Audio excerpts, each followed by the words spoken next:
ఇప్పుడు ముసుకో నుడుం నుడుం ముసుకో ఎట్లాంటిది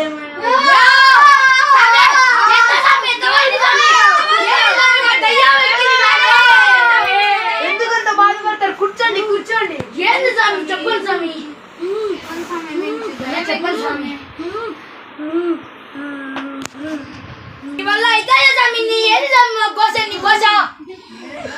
ఆగండి, మీ కథ ఏంటో నేను చెప్తాను.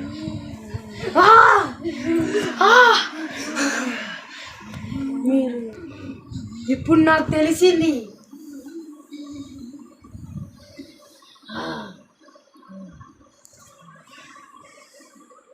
విషయం నాకు అర్థమైంది.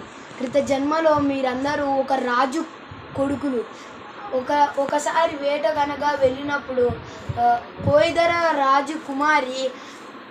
రాజకుమారి మిమ్మల్ని చూసి ఇష్టపడింది. ఆ విషయం మీకు తెలపగా మీరు తిరస్కరించారు. ఆ వేదన తట్టుకోలేక ఆమె నీరు తిండి మానేసి చనిపోయింది. ఆమె మోహిని అయి ఈ జన్మలో మిమ్మల్ని పీడిస్తుంది. ఆశ్చర్యపడద్దు. ఈ బాధ మీకు తగ్గాలంటే మీ ముగ్గురులో ఒకరు ప్రాణబలి ఇవ్వాలి. ప్రాణబలి అంత వద్దులే స్వామి, మేము మా ఫ్రెండ్ని తీసుకోవటం చేస్తాము. వద్దు, మీ ఫ్రెండ్స్లో ఆపద ఎక్కువ ఇతనికే ఉంది.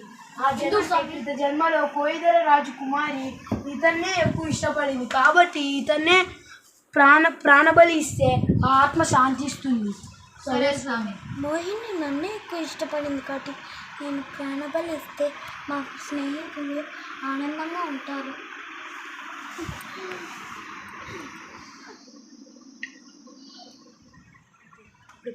ఆపండి బ్రే.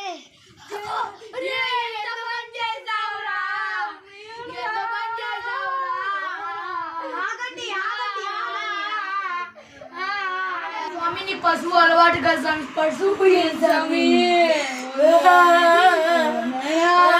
ఏడవకండి, మీ ఫ్రెండ్ మీకు నెక్స్ట్ జన్మలో మీ కొడుకై పుడతాడు.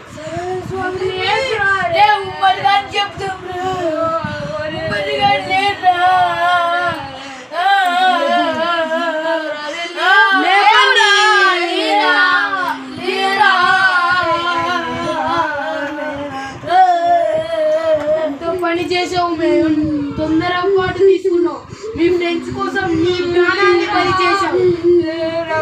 ఫ్రెండ్ గా చరిత్ర నిక్కుతావు. లేకండి,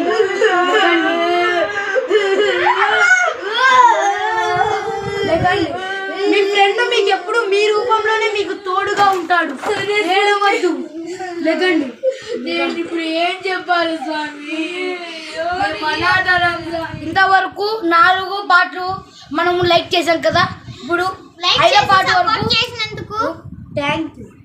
ఈ రేహు క్రియేషన్ ని సబ్స్క్రైబ్ చేసుకోండి friends. Like, share and comment. ఇలాంటి 5 పాటలు ఎలా ఉన్నాయో చెప్పండి ఫ్రెండ్స్. ఓకే.